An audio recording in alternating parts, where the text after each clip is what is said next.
Hello, नमस्कार, good evening. स्वागत है आपका आपका YouTube channel chemistry bye Manoj sir और मैं हूं मनोज कुमार। आइए आज आप लोगों के बीच हम लोग एक ऐसे टॉपिक को लेकर आए हैं जिस टॉपिक को हम लोग छठा क्लास से ही पढ़ते रहे हैं। वो टॉपिक है पदार्थ की अवस्थाएं। पदार्थ की अवस्था के बारे में हम लोग जानते हैं कि पदार्थ की जो अवस्थाएं होती है मूल रूप से ठोस, द्रव और गैस होती है। ऐसे हम लोग 9th क्लास से पढ़ते हैं कि पदार्थ की जो अवस्था होती है वो ठोस, द्रव, गैस, प्लाज्मा और बीईसी अर्थात बोस आइंस्टीन कंडेंसेट होता है। हम लोग पढ़ते रहे हैं, लेकिन आज हम लोग इस एक्टिविटीज की सहायता से जानेंगे, देखेंगे कि किस तरह से पदार्थ का ठोस, द्रव और गैस प्रदर्शित होता है। जैसा हम सभी जानते हैं कि ठोस अर्थात उसके आकार और आयतन दोनों निश्चित होगा। द्रव है तो उसके आकार निश्चित नहीं होगा लेकिन आयतन निश्चित होगा, और गैस है तो आकार और आयतन दोनों अनिश्चित हो जाता है ना। और इस पर निश्चित रूप से टेम्परेचर का एक इफेक्ट पड़ता है। जैसे ही ताप में परिवर्तन होती है, अवस्था में भी परिवर्तन हो जाता है, पदार्थों के अवस्था में भी परिवर्तन हो जाता है।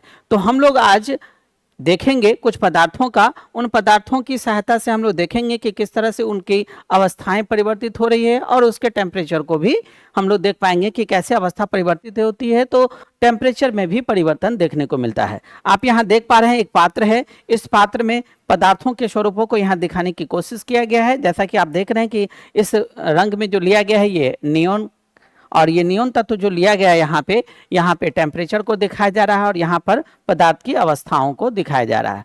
हम लोग सबसे पहले देख रहे हैं सॉलिड स्टेट को। ये हम लोग देखते हैं कि नियोन जो एक मोनोएटॉमिक तत्व है, इस मोनोएटॉमिक तत्व में, एक परमाणविक तत्व में जब हम उसे सॉलिड रूप में लाते हैं, सॉलिड अवस्था को देखते हैं, तो हम देख पा रहे हैं कि इसकी आकार और आयतन दोनों निश्चित है, और टेम्परेचर यहाँ पर 14 केल्विन दिखाई दे रहा है। जैसे ही हम इसे लिक्विड रूप में लाकर देखना चाहते हैं, तो लिक्विड रूप में लाकर देखने पर हमें क्या दिखाई दे रहा है?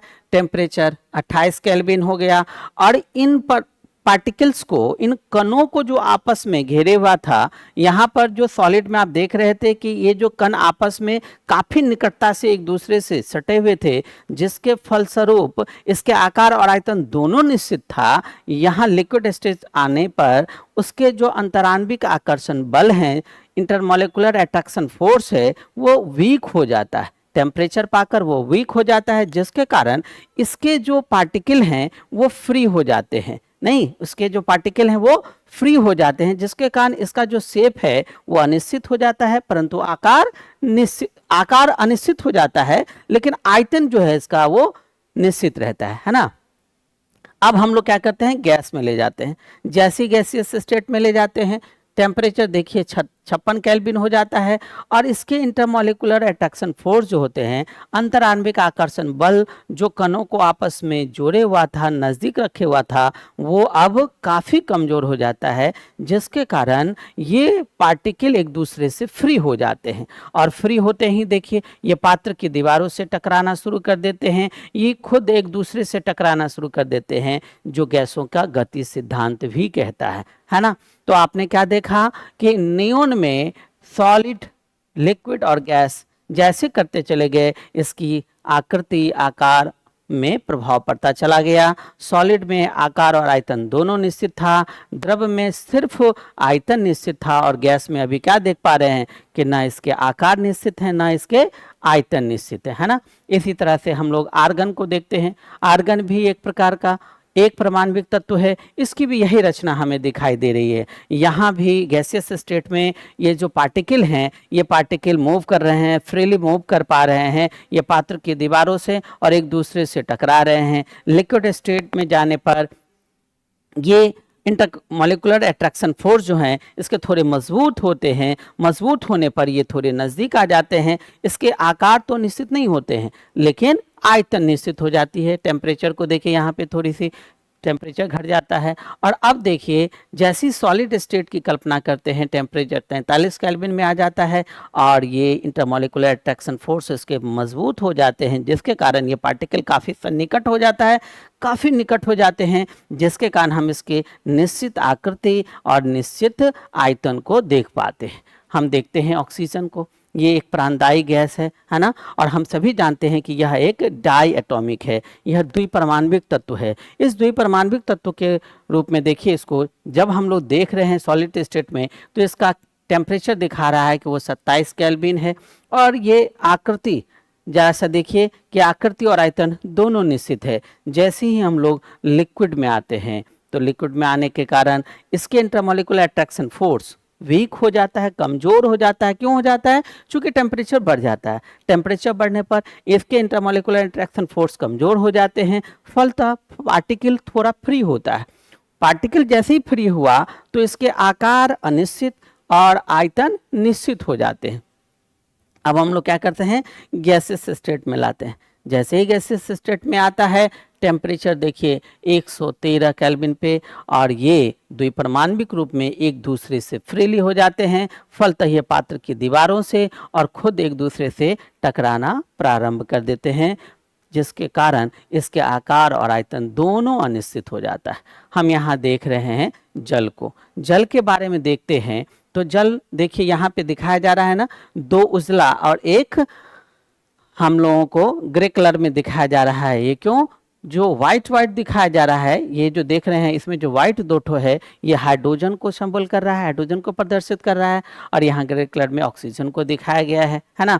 तो ये जो हम लोग गैसियस स्टेट में देख रहे हैं, यहाँ क्या दिख रहा है कि सभी एक दूसरे से फ्री हैं, चूंकि इसके यहाँ इंटरमोलिकुलर अट्रैक्शन फोर्स जो है वो काफ़ी ज़्यादा कमज़ोर, जिसके कारण ये एक दूसरे से फ्री हैं और न इसके आकार निश्चित है, न इसके आयतन निश्चित हैं। टेम्परेचर 430 केल्विन है। हम लिक्विड फॉर्म में लाते हैं, यानी थोड़ा सा इसको ठंडा करते हैं। जैसे लिक्विड फॉर्म में लाते हैं तो क्या हो रहा है कि ये जो पार्टिकल काफ़ी दूर दूर मूव कर रहे थे, सभी एक दूसरे के सन्निकट आते हैं, अर्थात इंटरमोलिकुलर अट्रैक्शन फोर्स थोड़ा सा मजबूत हो जाता है। मजबूत होने के कारण इसका आकार तो निश्चित नहीं हो पाता, लेकिन इसके वॉल्यूम निश्चित हो जाते हैं, है ना। और यहाँ टेम्परेचर देखिए 286। अब करते हैं हम लोग सॉलिड स्टेट में। जैसे ही सॉलिड स्टेट में लाए, देखिए इसके एक स्ट्रक्चर हमें दिखाई देने लगे, इसका आकार निश्चित दिखाई देने लगा, इसके आयतन निश्चित दिखाई देने लगे नहीं। और ये टेम्परेचर यहाँ दिखाई दे रहा है आपको 146 केल्विन। तो आपने देखा कि टेम्परेचर में परिवर्तन होने के कारण पदार्थों की अवस्था परिवर्तित हो रही है। और इस एक्टिविटीज़ के सहायता से आपने यह जाना कि किस तरह से टेम्परेचर को हम बढ़ाते हैं तो सॉलिड से लिक्विड और लिक्विड से गैस फॉर्म में जाता है।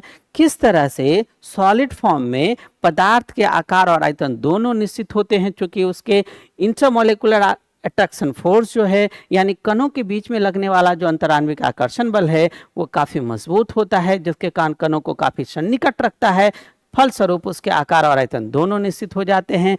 जैसे ही हम टेम्परेचर थोड़ा बढ़ाते हैं तो टेम्परेचर बढ़ाने पर उसके अंतराण्विक आकर्षण बल कमज़ोर होता है, और कमज़ोर होते ही कणों में थोड़ी फैलाव आती है, आकार उसका अनिश्चित हो जाता है, लेकिन आयतन निश्चित रहते हैं। और जब हम टेम्परेचर को और बढ़ाते हैं, यानी गैसेस फॉर्म में ले जाते हैं, तो गैसेस फॉर्म में जाने के साथ ही टेम्परेचर बढ़ा, गैसेस फॉर्म में गया, अर्थात उसके इंटरमोलिकुलर अट्रैक्शन फोर्स इतने कमज़ोर हो जाते हैं कि उसके कण फ्रीली मूव करना शुरू कर देते हैं। और फ्रीली मूव करने के कारण वो पात्र की दीवारों से टकराना शुरू कर देते हैं, वो एक दूसरे से टकराना शुरू कर देते हैं। यह तो गैसों का गति सिद्धांत है। तो हम आशा करते हैं आप सभी इस एक्टिविटीज़ की सहायता से पदार्थों के अवस्थाओं को अच्छे ढंग से समझे होइएगा।